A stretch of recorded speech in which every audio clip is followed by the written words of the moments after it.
All right. Hey, thanks for the feedback. So we're quickly going to start. So basically, we're going to about fasting, burning fats for fuel. It's fasting for runners, but everything applies to, general fasting as well. Uh, in our 9 mile marathon training system, we have developed and basically refined a practical approach to fueling and recovery, and that centers on a system that we call ESS, the energy supply switch. I know, Laurie, you that also as an older student of us, and still today in school, we have this energy supply switch as a main concept of the 9 mile marathon. And basically, it is designed to awaken the body's fat metabolizing capabilities, enabling us to perform well, to do our training runs and races with dramatically reduced carbs intake. And this leads to activating a process that we call autophagy. I've addressed it in another group call already, but I will also address it today and tonight a little later. And basically, by pairing a low carbs, high fat nutrition strategy with training and running and structured fasting, we aim to optimize energy efficiency and metabolic flexibility, weight control, and endurance. So, by the way, I am fasting right now. I'm in the middle of my 42-hour fast, and I can maybe, if I do the presentation, I can also say a little bit about what I am currently experiencing. So, right. So the spectrum. Let's in our system we promote a spectrum of fasting practices to suit different training goals and phases. From what we do from intermittent fasting patterns that fit busy schedules to real extended, real fasting windows such as the 42-hour fast. And today I wanted to expand a little bit on the concept of short to medium length of fasting, offering a complete guide to fasting for runners. So we're not looking into the 3-day fasts and really prolonged fasting, because that's a bit different ball game. But let's say medium 42-hour fast. And I will address practical guidance on how long to fast, what to expect during different fasting periods, and how to tailor the strategies to training load, sleep, recovery, performance needs, basically everything that's related to running.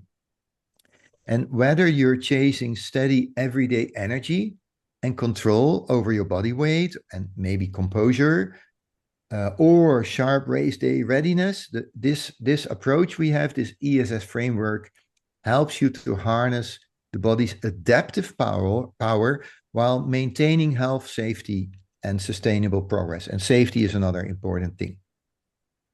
The moment you understand and you start understanding how everything relates to nutritional choices and to the split in your macros, so the fats, the proteins, and the carbs, fasting, belly fat, visceral fat, energy, power, and endurance also, and you even start understanding why the body holds to weight in places where you don't want it to be.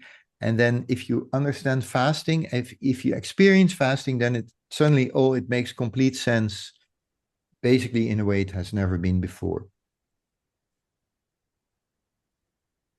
So here's a really quite important thing that really nobody tells you up front. And that's about why results differ, because two people can do exact the same fast, the same number of hours, the same water, the same black coffee, the same discipline. And one of them will be burning deep visceral fat, activating cellular repair, autophagy, resetting their metabolism at a hormonal level, while the other person will literally be burning nothing, not a single gram of that stubborn abdominal fat. And they will have no idea why. And that gap, that invisible biological difference between two people doing the same thing and getting completely opposite results, is exactly what I will talk about. And the thing again is, once you see it, you cannot unsee it. Then you really understand. So before we even get to the fasting windows themselves, we need to address a belief that has been really destroying people's results for decades. And that belief is the traditional old belief fat loss is about calories in, calories out. You eat less, you move more, you lose fat. That's a simple math, right? But it's not true. It doesn't work. And in particular, it doesn't work for visceral fat, not for that deep, dangerous layer of fat wrapped around your organs, sitting inside your abdomen, and the fat that drives inflammation, raises your risk of diabetes, heart diseases, and all the kind of nasty things. That fat does not respond to the calorie math. It responds to something else entirely. And that something else is a hormone. You already know the name, but probably didn't fully understand yet. That's the insulin hormone. The insulin is the most important word in this entire presentation, and here's why.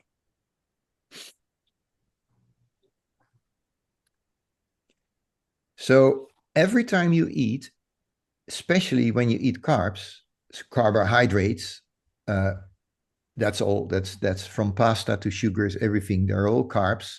Processed foods that are filled with carbs, fruit juices, everything. Insulin spikes. And that's the job of insulin because it moves glucose out of your blood into your cells. And it stores excess energy in the form of glycogen in the liver. And it converts excess glucose to fat through a process called lipogenesis. So insulin keeps blood sugar from going dangerously high. And basically, insulin is doing exactly what it's supposed to do. But here's the part that changes everything. While insulin is elevated, fat burning is completely switched off. So there is no gray area here. There is not a little bit of fat burning happening alongside elevated insulin. It's off. That's the thing. The body cannot store energy and burn stored fat at the same time. So that's important. The body cannot store energy and burn stored fat at the same time. Those two states are really mutually exclusive. It's either it or. So if you think about losing weight or becoming efficient, you have to think hormonal. Every meal, every snack, every sip of juice, every handful of crackers, every kind of healthy food you can find on the planet is sending insulin back up before it ever had a chance to fall.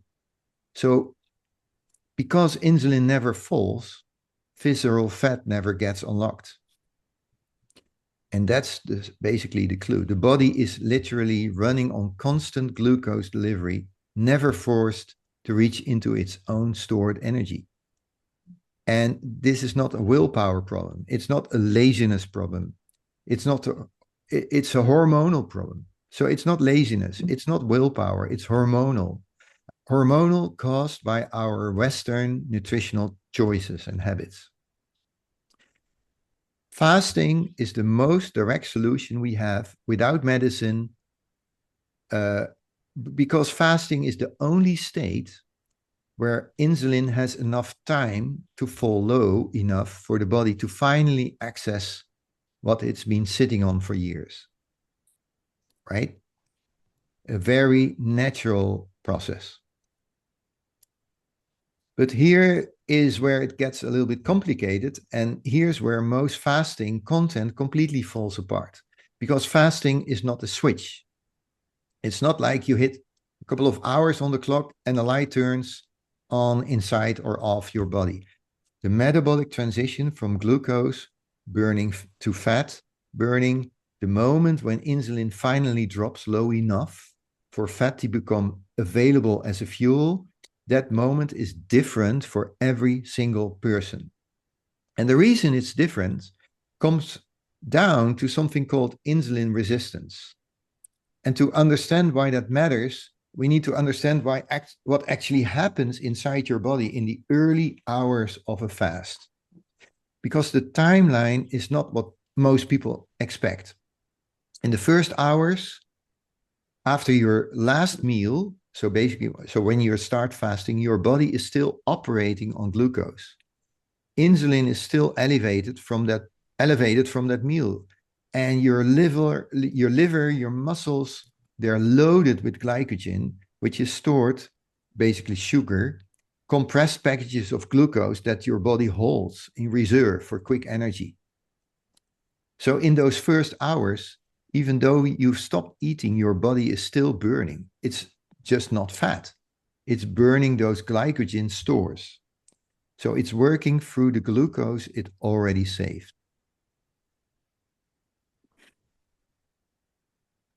Now, this is an image I really like very much myself, but what I just said, it's critical to understand because it means that in those early hours of a fast, fat is completely untouched. You may feel like you're fasting, and you're technically not eating, but metabolically, your body is still running on sugar, and it has no reason whatsoever to touch your stored fat. Now, for a metabolically healthy person, someone with good insulin sensitivity, a normal liver, and no real lots of accumulated or visceral fats, those glycogen stores, they empty out relatively quickly. So insulin falls. The liver gets the signal to start converting fat into ketones, and the fat burning begins. For someone like this, a 1 to 2 hour fast, just stopping eating after dinner and not eating until mid-morning can already produce real metabolic benefits. Insulin has enough time to fall meaningfully. Overnight repair processes, they activate. And that's when autophagy starts. The digestive system gets a real break. And that becomes better and better the more you do this. But now here's the problem. And that's the part that most the videos you find on the internet conveniently skip. For a large and growing portion of the population, fasting for a couple of hours is not a fast at all. It's just a pause. Because if you've been eating frequently, eating highly processed foods and high carb meals for years, basically eating high inflammatory seed oils based food. We talked about that also in a group call with Catherine Shanahan, her book. Or if you even if you've been stressed, sleeping poorly, carrying excess visceral fats, especially around your belly, then your insulin doesn't come down in hours. It can't because the system has been overloaded for such a long time that it has stopped responding normally. So insulin has been chronically elevated for so long that the cells have started ignoring it, which means the body has to produce even more insulin to do the same job, which keeps insulin even higher for a much longer time, which means the fat stores, again, are not used yet.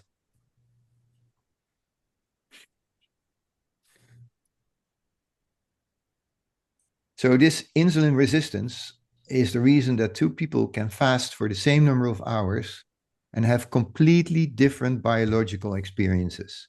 So a person with insulin resistance can fast for hours and their insulin is still elevated. Their liver is still packed with glycogen, and because it's overfilled, glycogen stores are part of the picture of basically a metabolic dysfunction. And their body is still burning sugars. Visceral fat is untouched. They wake up feeling maybe tired, probably a little bit hungry, wondering why the fasting isn't working yet. And the answer is that they haven't actually reached the metabolic state fasting is supposed to create. So basically, they have just gone longer between meals, and the real fast, the one that matters, hasn't even started. And then there's this interesting question about how many hours. Basically, it's the wrong question because the answer is entirely different depending on where you're starting from. So here's what makes this so important to understand. The discomfort some people feel during a fast isn't always a sign of damage. For many people, especially in the early stages, that discomfort is actually a sign that the body is fighting the transition, that it has been locked into glucose dependence and insulin resistance for so long that it doesn't know how to switch smoothly to fat burning. The body has essentially forgotten how to switch to burn fats efficiently. It's been so long since it had to do it. So the machinery feels rusty. And that friction, that fatigue, sometimes that brain fog, that irritability, sometimes even feeling angry. In Catherine Shanahan's book, she calls it hangry. That's not the fast that's harming you.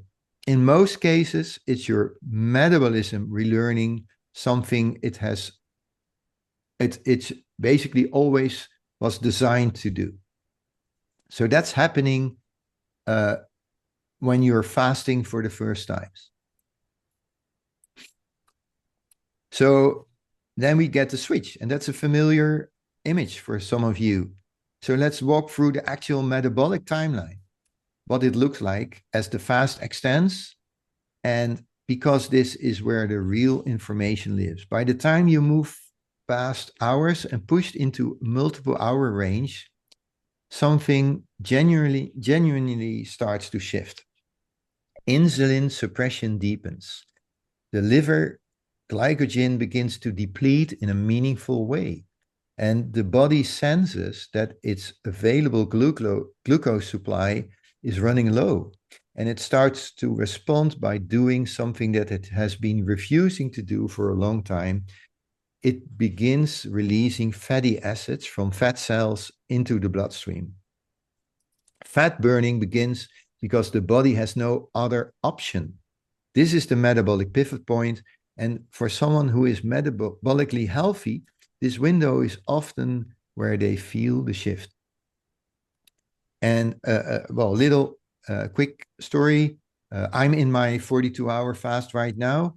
On the full day of fasting, so simply not eating, just drinking a bit of tea and having a coffee. And there's always this pivot point, and because I'm so familiar now with it, it comes so easy, it comes quick, and now I'm already beyond that point, and for me now everything is okay. Marlies is not fasting, and she just had dinner, and I'm not even hungry. I don't even long for food because I'm just in this kind of stable state of energy from ketones that are running in my body. I'm perfectly okay. I could do sports, I could do anything.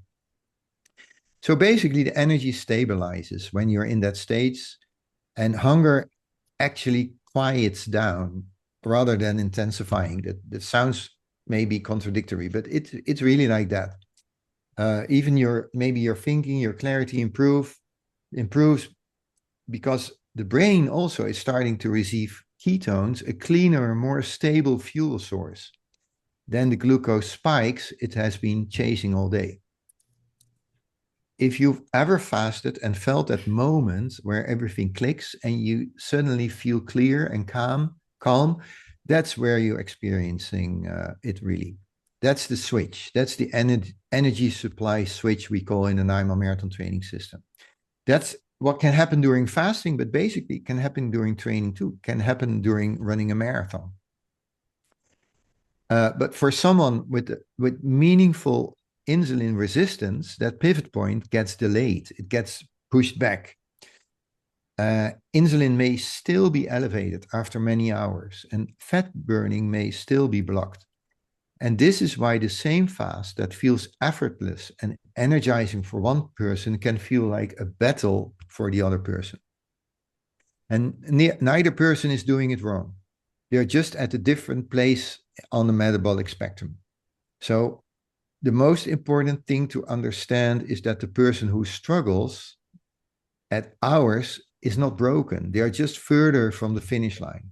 And fasting done consistently and correctly is one of the most powerful tools to reverse this process. Yeah, here's another thing I'd like to quickly address. Fasting done consistently and correctly is one of the most powerful tools we have to start making the switch, actually to close the gap. And the fast pushes into multiple hour range. The metabolic changes deepen further, insulin suppression becomes more robust. And then something else happens that most people don't talk about nearly enough. Growth hormone. It's the growth hormone, HGH, the natural human growth hormone, is rising. And this matters enormously because growth hormone does two critical things simultaneously. It helps preserve muscle tissue while directly accelerating fat breakdown. So the fear that fasting will cause you to lose muscle, that fasting is somehow eating away at your hard-earned lean mass, your muscle mass, while you're not eating, that fear is largely unfounded during shorter to moderate fasting, precisely because of this growth hormone. So the body is not it's destroying itself, it's protecting what it needs to protect and breaking down what needs to be broken down. And basically, what it's breaking down is visceral fat. This is the window where something called autophagy begins to activate more consistently. That's another big topic of the premium program, and all our premium students know this. Autophagy might be the most important word in longevity medicine right now. What autophagy actually does is a sophisticated internal recycling system.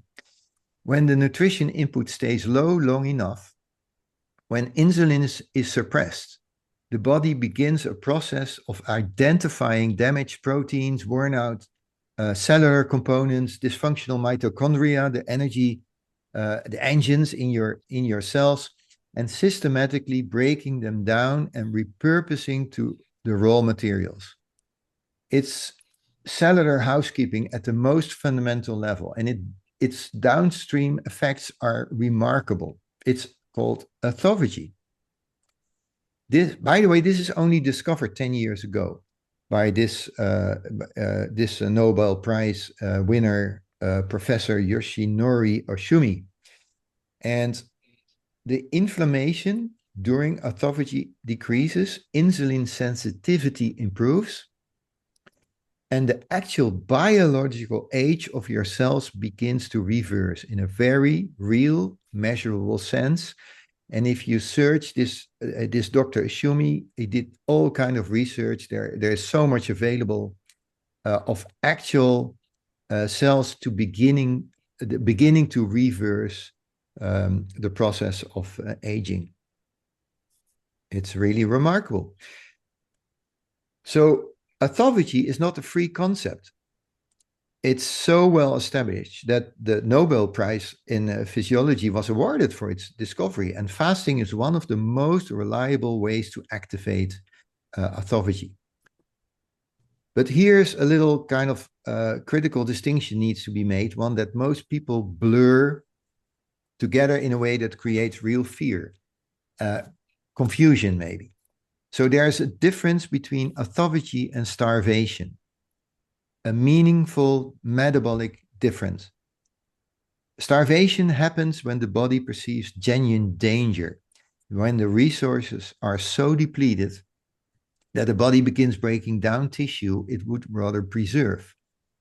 On the other hand, autophagy happens when the nutrition signaling is temporarily low. So the body reads that low signal as an opportunity to clean the house, to repair, to optimize. While starvation is a stress state. With starvation, the stress hormone, like cortisol, is dominant. And autophagy is a repair state. So the duration and the context of fasts separate them. And this is why a well-designed fast of, for instance, 42 hours, the way we designed it, in the right person with the right preparation, is not harming the body. It is the body doing exactly what it evolved to do when food is temporarily unavailable. And here's something that might maybe surprise you. As you move into that window, the visceral fat doesn't just become available as fuel, it becomes the preferred target. Because visceral fat is highly sensitive to hormonal signals. So when insulin is low and the growth hormone, HGH, is elevated, visceral fat is actually easier to mobilize than the fat just sitting under your skin. This is why people who fast strategically often notice their waistline is already changing before the scale changes. Before total body weight drops significantly, the circumference of their abdomen begins to shrink. You feel different. So the body composition and actually your looks in the mirror start to change, because the body is targeting what it can access most efficient under these hormonal conditions, and what it can access most efficiently, and this is visceral fats, the belly fat, and the fat around the internal organs. Now here's another thing. It's getting more and more complex. That's cortisol. There is something that can quietly undermine everything you're trying to accomplish. And I just had a coaching call with Marcella, who's on the call too, and that's what we already addressed. That's something that doesn't show up on the clock, something that runs beneath the surface of even the most disciplined fasting practice. And it's the single most overlooked variable in the entire fasting conversation, in the narrative. And it has nothing to do with food. It has to do with stress. It's cortisol. When cortisol rises due to stress, poor sleep, or emotional overwhelm, or really undereating, or overtraining, or burnout, it raises blood sugar. So cortisol, the stress hormone, is again raising your blood sugar. And it does that through a chemical process called neoglycogenesis. That's the ability of your body to generate glycogen, not because you're eating something, not because you're consuming not a single carb, but because your stress response system floods the bloodstream with newly produced glucose to prepare the body for a potential disaster, because that's why you're stressed. And when blood sugar rises, insulin follows.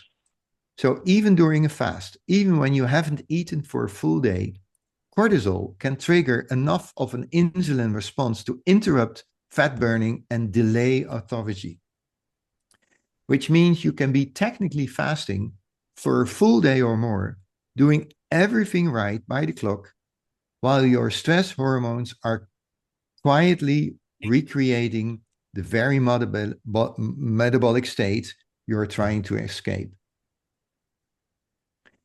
And that has to do with the nervous system. So this is why the person who is white-knuckling doing their fast, anxious about it, stressed about food, obsessed over the clock, may actually be getting fewer results than the person who casually eats in a shorter window with less tension and better sleep. So the nervous system is not separate from the metabolism. They are deeply, deeply interconnected. And this connection changes everything about how fasting should be approached. Because fasting is not supposed to be a battle. It's supposed to be a rest. And the calmer your nervous system is during a fast, the more effectively the body can do what fasting is designed to allow to do it. So basically, here we are. You understand insulin, you understand the metabolic timeline, You understand why some people burn visceral fat, while others don't even begin. You understand autophagy. You understand why stress can undermine all of it. And now you might be wondering, with all of this in mind, how do you actually choose the right fasting window for your body specifically? Not for the same average person in a study, the so-called scientific studies with the number of N people, but for you, in your metabolic history, in your stress history, your sleep quality, your insulin sensitivity right now. Because the answer to that question is not a number, it's a whole framework.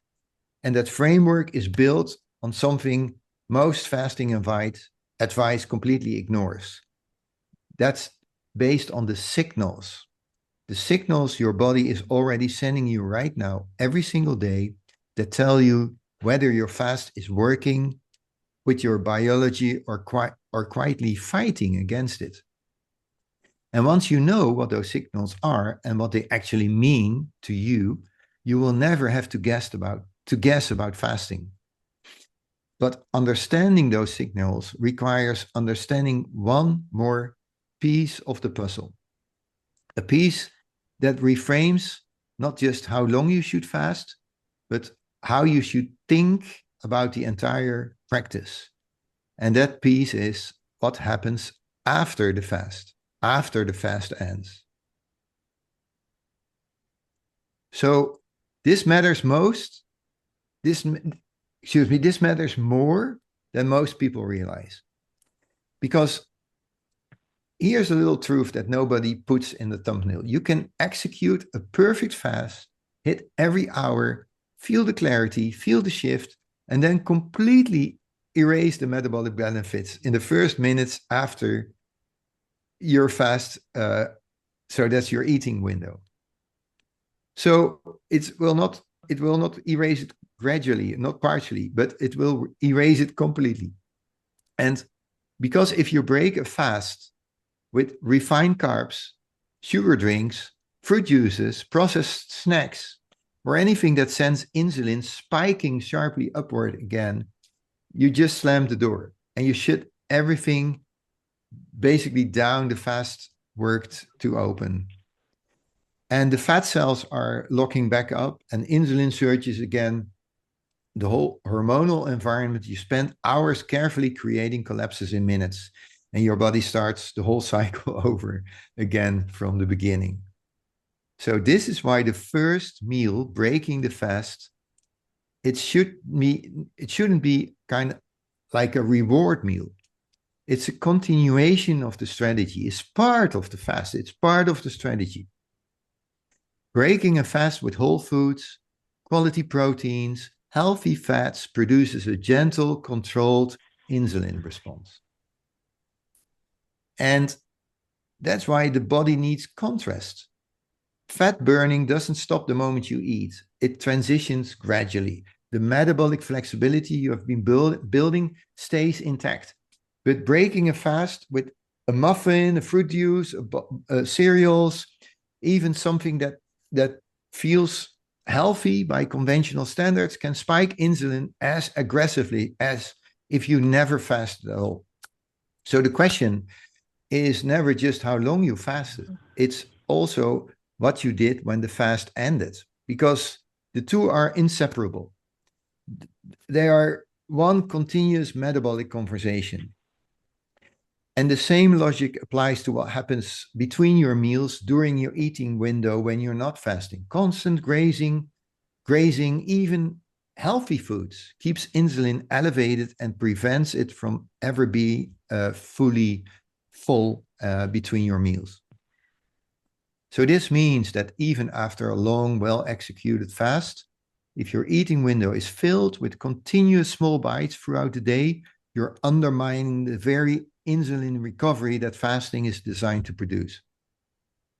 So structured meals with genuine gaps between them are metabolically far more powerful than nibbling all the time. The body needs contrast.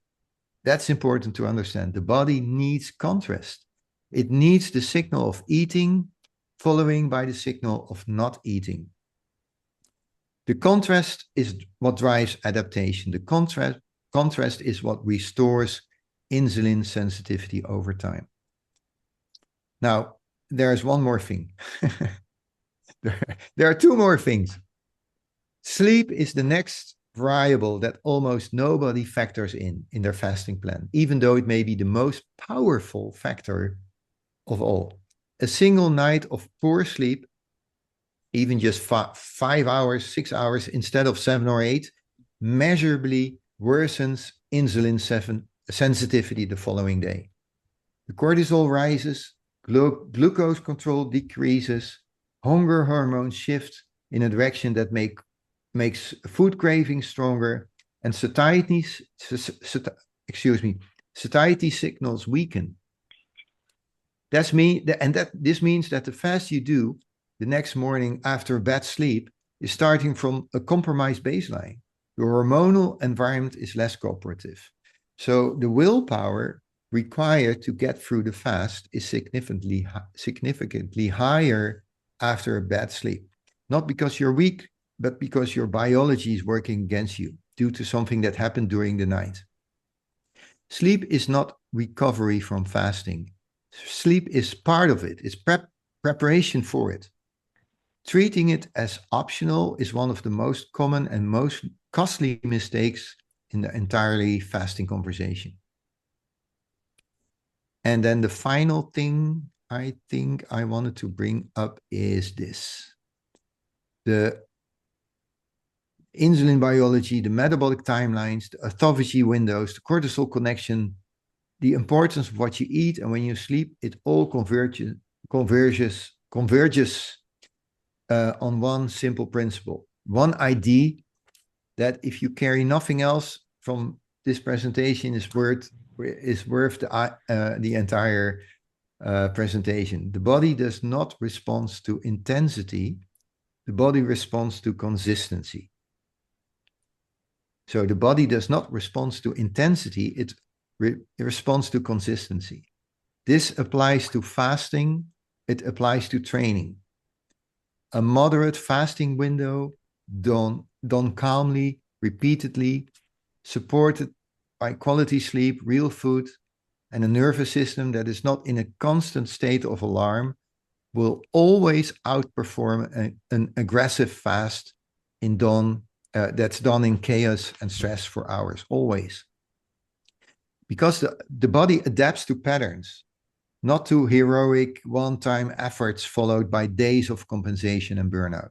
This means the ideal fasting window for most people is not the longest they can endure. It's not a competition. And that's same with training. This means the ideal training for running is not the longest training someone can endure. And that's why Marlies and I founded the 9 Mile Marathon. It is the longest one they can sustain without stress and burnout. And I know, Marcella, this is exactly what we talked about, right? It's only effective without stress. For someone just beginning with fasting, that might be intermittent fasting or just 16 hours. Skipping breakfast for the first time. If you do maybe 16 hours done intermittently with proper hydration, electrolytes, and recovery will definitely accelerate the process already.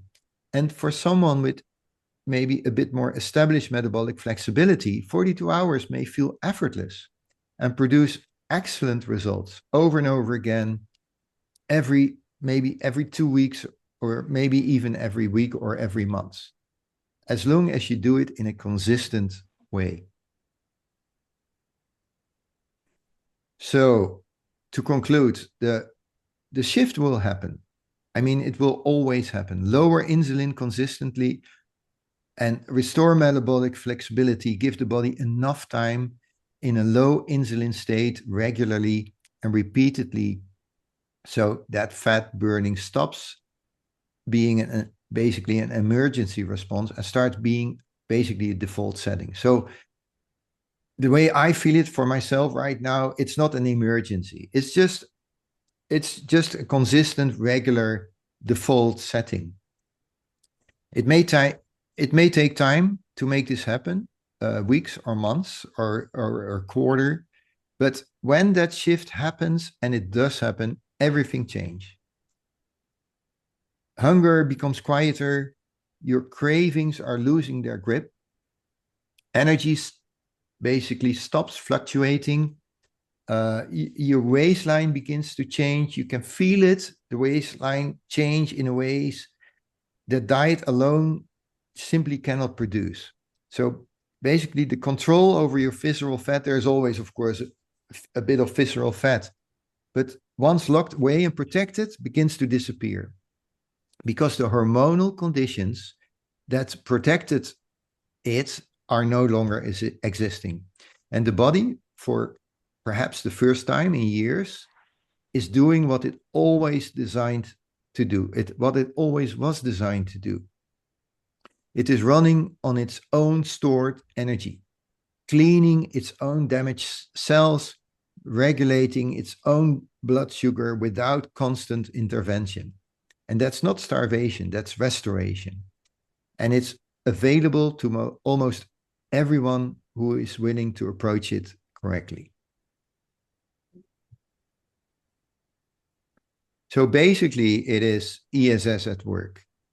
So for runners, for endurance athletes in general, but in fact, for everybody, this means that the ability to burn fats will get simply to a higher level. The narrative that you can only burn fats on low intensity and you need sugars on higher intensity will change. It's simply not true.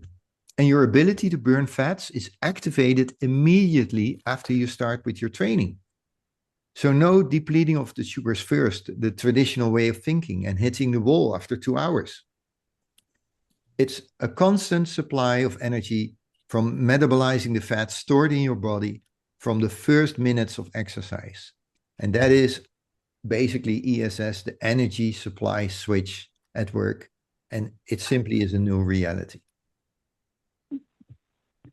And I think that's it. Those are my points. So I'm going to stop my screen. Excuse me, it's a bit longer, guys.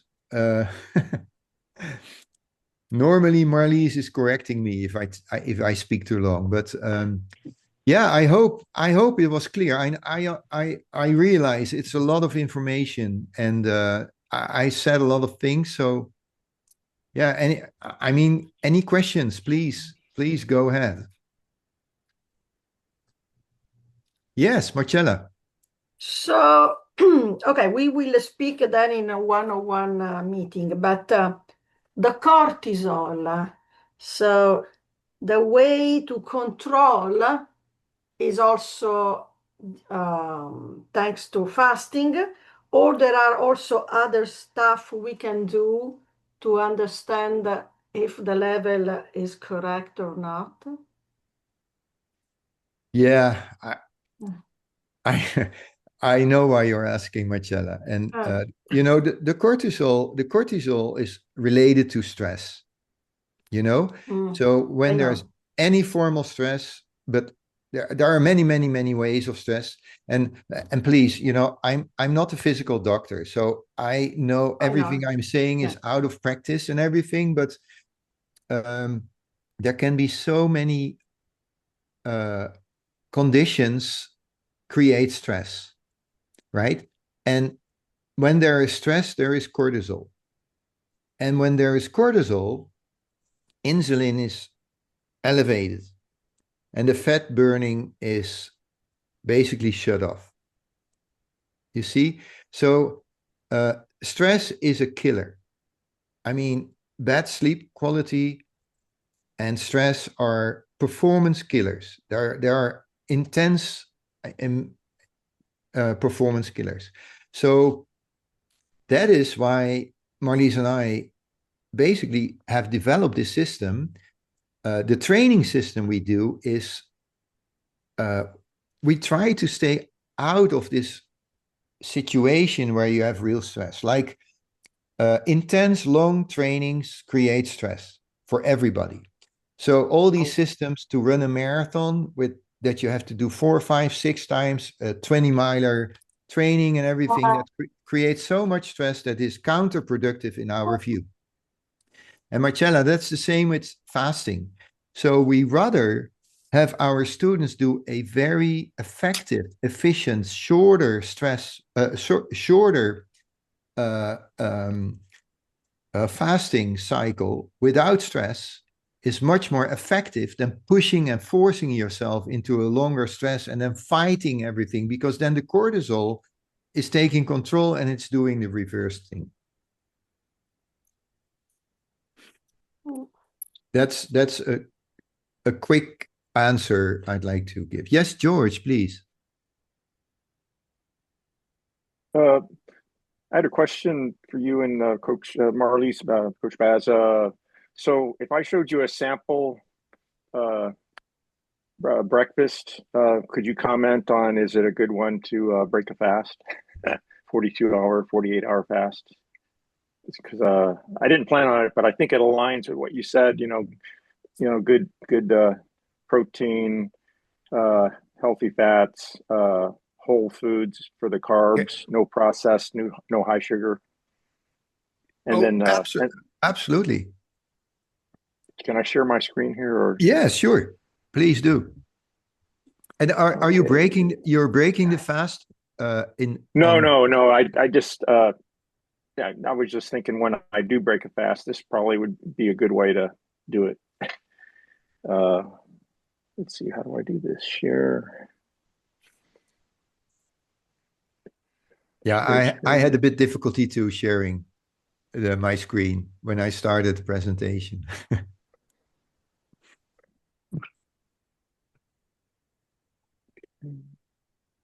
Okay, do you see that?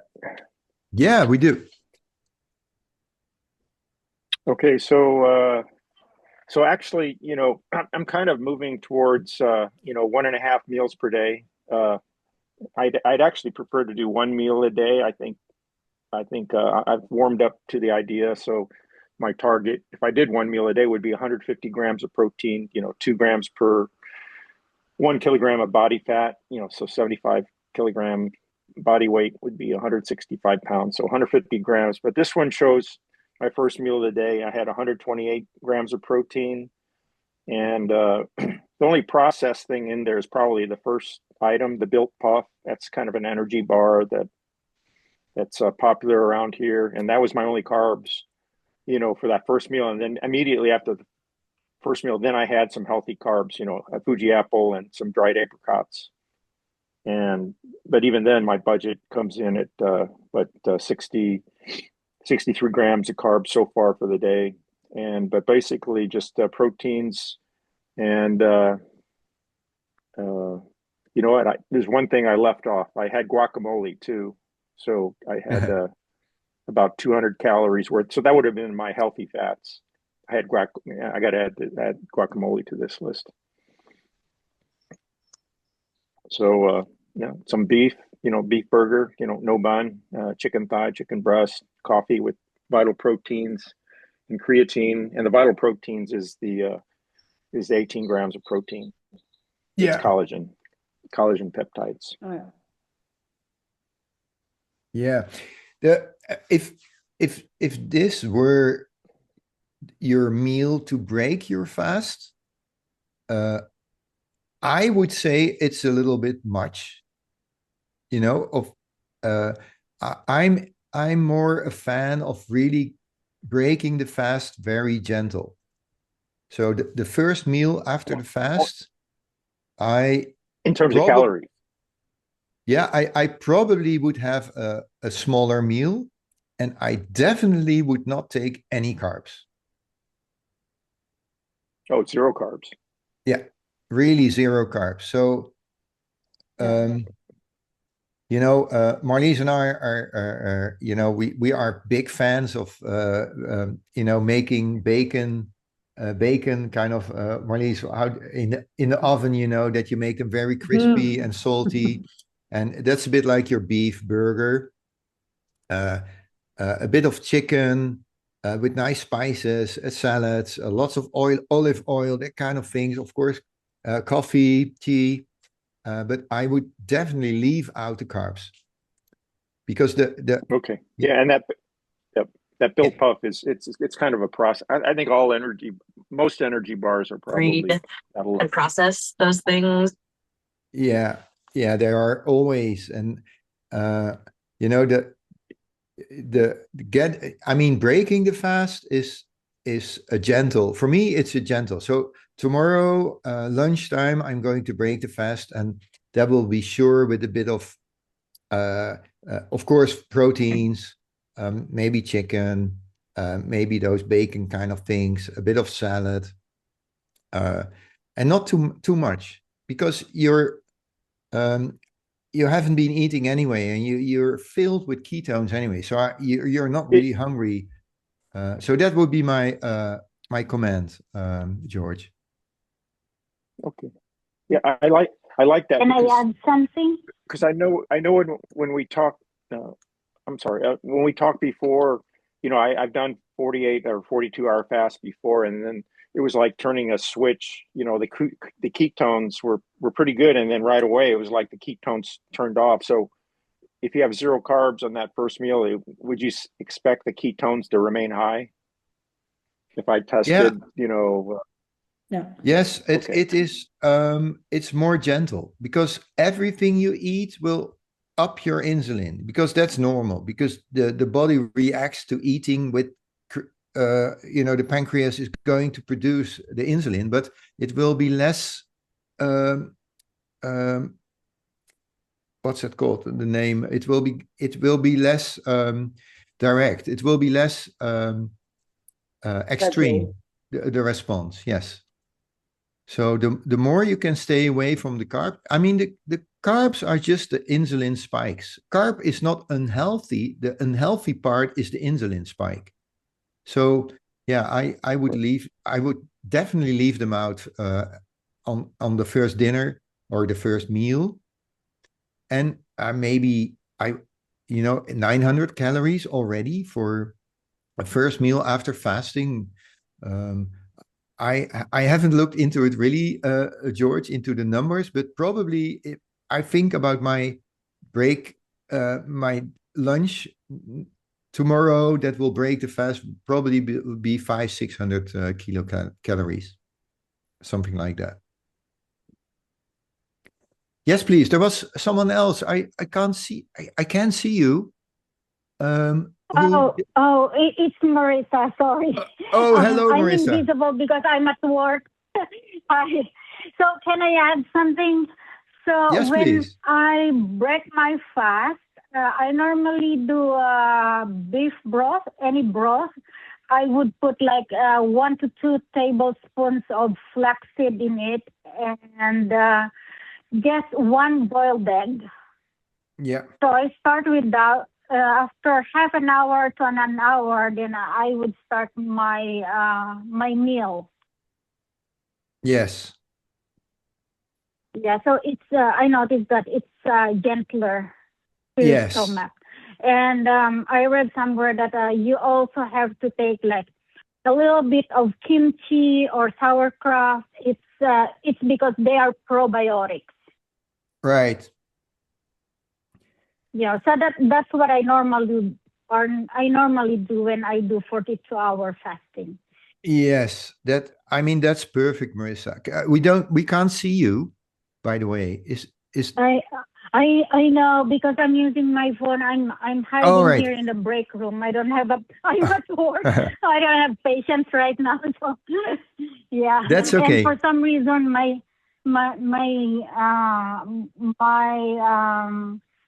Zoom account is not working properly. Oh, but that's okay, Marissa. Thank they you. have a firewall.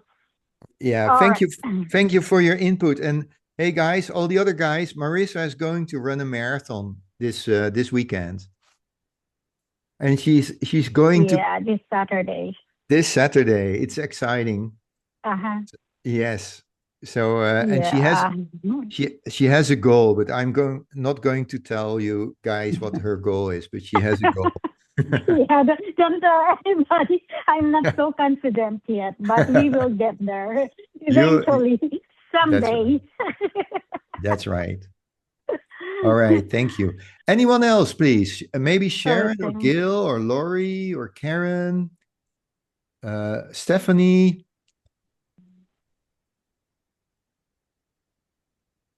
Any Dave? questions? Dave, yes, please. Um, so I've been contemplating of trying a fast for some time.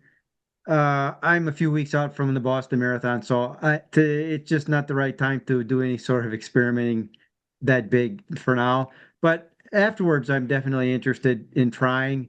Um, what would you suggest the length of the first one that I try? Right now, I mean, Marcel and I have changed drastically how we get. It's been slow, but from before I started with you guys into where we are now, uh, we eat two meals a day. Probably have the meals switched in reverse. We have something late morning that's lighter. Usually that's after I've completed my workouts. And then we have a typical dinner in the evening together where I'll make dinner and most of the nutrition will come from that. But with my running and stuff, I run fasted, I cycle fasted, and I'm surprised how well that's worked for me. And as an example, a few days ago, I got a late start on my run. I didn't get home until 1 o'clock in the afternoon after my workout, and I keep track of stuff on my phone, and I realized that I'd been fasting for over 18 hours by the time I got to eat. So and the fact that I had a hard workout the last thing I did before I ate, and I still felt pretty good. So I think I'm in a decent spot, but I would like to try to go even further. So would it be good for me just to start up to try a 24-hour fast, or should I just go for the gusto and do one of the longer fasts with you guys when you do, was it 48 hours or something? Yeah. Uh, well, I just had a call with Marcella, and I think where you guys are already. So basically, what you're saying is that it's easy for you to not eat for 18 hours or something like that. It means that there's already the site. I mean, the system is already in place, and I'm going to speak with Marcella next week about a 42-hour fast and the details, really personal details about how to implement. And maybe we can do it with the three of us. Ah, okay. We are going to do it anyway. So I definitely think that for you guys, and I know how consistently you've been already, I mean, looking at food and everything and training and the workouts. So that definitely the 42-hour fast is the Yeah. next step.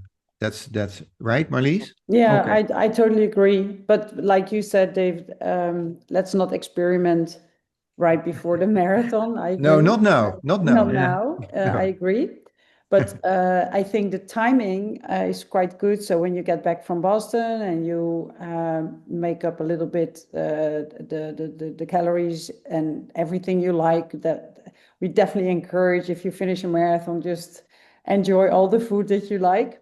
But then later on, part of your recovery and holding back a bit on the intensity of your trainings, then maybe after 1.5 week, 10 days, I would suggest then maybe it's the right timing to start a fast together and see how you like it. And I think you will quite good at it after doing the Yeah. intermittent fasting so easily. Yeah. But we'll Yeah. definitely do it Okay. after your marathon, and then with a little window to first celebrate Recover. and have some food and everything, and then start with and holding back your trainings. And then during that period, I would definitely do a 42-hour fast, and it's over before you know it. I know Bas is doing it quite frequent, and I hardly notice it that he is doing a fast. He sometimes not even say it, and I'm like, "Don't you want to have dinner?"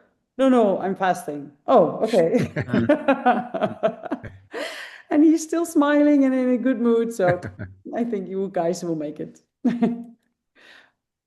Okay. Thanks. Hey, Stephanie. Other questions?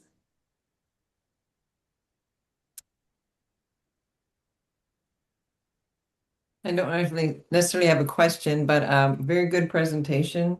I know that we've went over this a few times, but it was very well put together, all together. I loved it. It was great, especially about autophagy, and that's always so. Yeah, and I have to get back into consistency in my fasting, but I don't have too much of a problem with doing it. 42 hours does go by very quickly. But very good presentation. I enjoyed it. Well, thank you, Sharon. Thank you so much. Marcella, you have another question?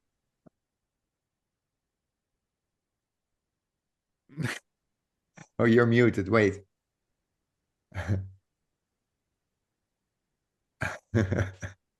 Now, I made the screenshots of your presentation, so I will see them again.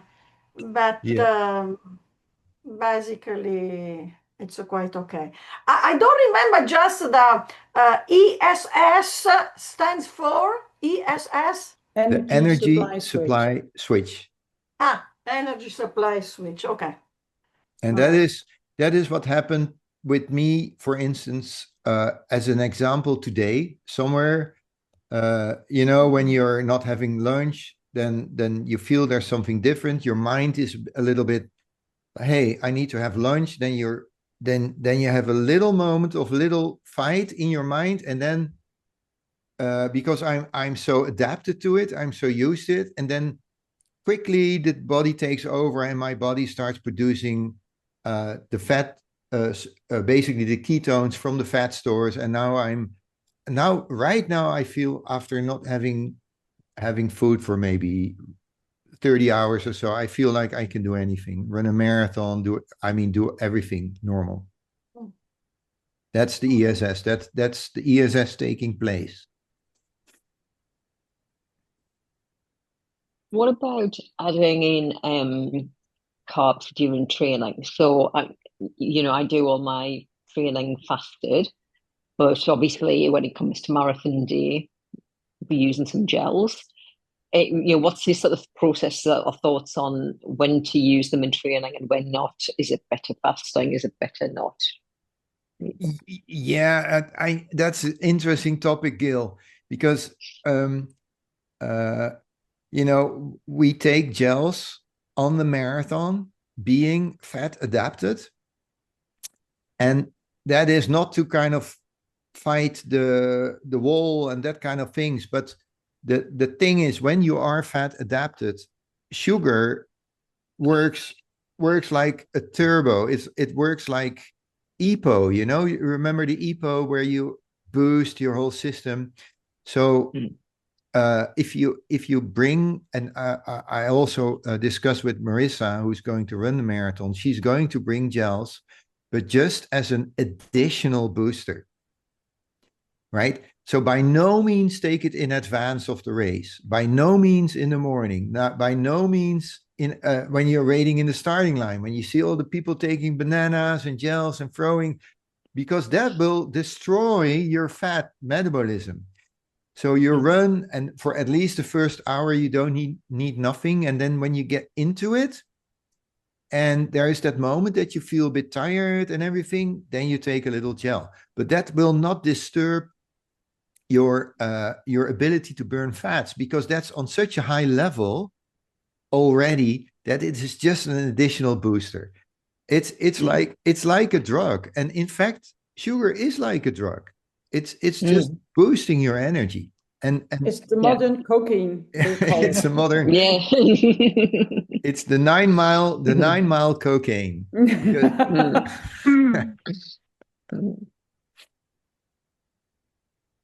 I hope that answers we can talk about it later, but that's the mechanism, right? Yeah, absolutely. Yeah. Right. Any other questions, guys? All right. Well then, Marlies, do you have anything to add?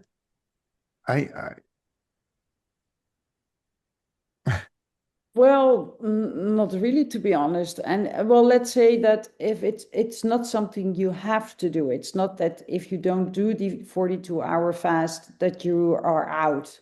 We don't want to have you anymore as a student. You're a loser. That's not how it is. So if you, it's just that boss is explaining what's happening, and if you're ready to take the next step to try it, or you feel like you need it somehow, then you're always welcome to join, to ask questions, then we help you. But it's not something you have to do. It's not in such a way part of the program if that you're not getting your diploma as a 9-mile expert student if you didn't do the 42-hour fast, because the intermittent fasting will also do the job already, big time. So that's what I wanted to add. I like the autophagy part. Sorry. Sorry, Okay. Marlies, I have a question for you. This is Okay. Marissa. Yes. So, I remember you telling me that you fast every day. So my question is, now my marathon is in 2 days, but since I was resting since yesterday, and I've been working, I'm not really hungry. So like yesterday, I was kind of busy, so I didn't even notice the time. So I was like already fasting 17 to 18 hours before I had my first meal. Same thing happened today. I had my protein shake after 16 hours, and then I just had my lunch. So is that something that you do as well? Even before a few days before races? I'm not changing anything, to be honest, because I feel so good with the Sure. routine I have right now. The only thing Okay. I really more on it the final weeks, maybe 1.5, 2 weeks, is that I make sure I'm really on it with my proteins, that I really Yeah. hit the right number daily, and make sure that I have enough total calories throughout the day. I'm not lacking that, because you really need to be filled up, and I'd like to feel good and solid and strong by the time I have a race. So that's probably what I work look after a little bit more carefully, closer to a race, the final 1.5 week or so. Yeah, because I was not really hungry, so I just take my green tea like in the mornings, and then because I'm not used to eating breakfast. Right. Same here. So yeah, but I try hard to meet my protein intake.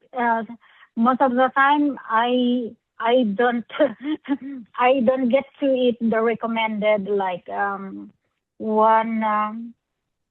gram per pound. Yeah, So, that's about it. Yeah. Yeah, but I'm not hungry. That's my problem. So I don't meet the daily requirement. Yeah, but if you're feeling energized, you're not losing weight, you're not gaining a lot of weight, you have a good overall feel throughout the day, your energy is on a particular level, you can do your trainings, you're not sick all the time, you're not feeling sluggish or whatsoever, I think you're doing the right thing. So also that is very personal, what your body needs. So I think you are doing great if you feel, and I watch your videos that together with Bas, all the strength training you're doing. Wonderful, by the way. Yeah. Oh, thank you. Yeah, quite impressive, to be honest. But I think if you feel, you don't necessarily need to feel hungry in such a way. I never really hungry, but that's part of the fasting and part of the intermittent fasting. I actually start eating because I think, oh, it's maybe a good time to get some of my macros in, so mainly the proteins and the fats. but not because I'm starving. It's more that like, okay, I need to start eating and maybe a bit now Yeah. because by the end of the day, I want to hit these numbers. So I kind of in the Same here. same I have the same feeling, but I think it's a good sign as long as you Okay. eat, but you don't need to undereat Yeah. and not overeat. So try to balance it a bit. Okay. Okay. That makes me feel good now. Okay, Thank you. you're welcome. All right, guys. Any more questions? No? Well, then let's conclude and wrap it up. Of course, I have recorded it, so the whole presentation is recorded. I think Marlies and I will make a module on school of this whole fasting thing. So we will see how we will integrate that in our classroom.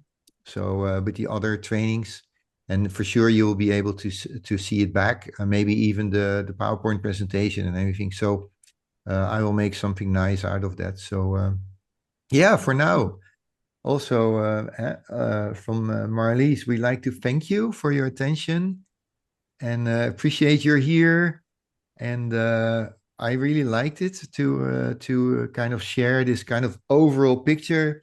And as I said before, all the details, in the scientific world, it's always based on studies with the number N of people. They had so many thousands of people and 10 people. Well, in our program, the Nijmegen Marathon Premium program, Marlies and I do, the number of N is 1 because everything is personal. And that's why we really, if you have questions about this fasting on the next call, or you just can book a next call with us, and that's why we're here for, and that's what we do in our program. So for now, I think we're done. And I want to thank you. So we're going to close, and we'll let you know where you can find the recording. All right. Thank you. Thanks, everyone. Thank you. Thank you. Thanks, Thanks, Boz. Marlies. Interesting night. class. Thank you. Good night. Good night.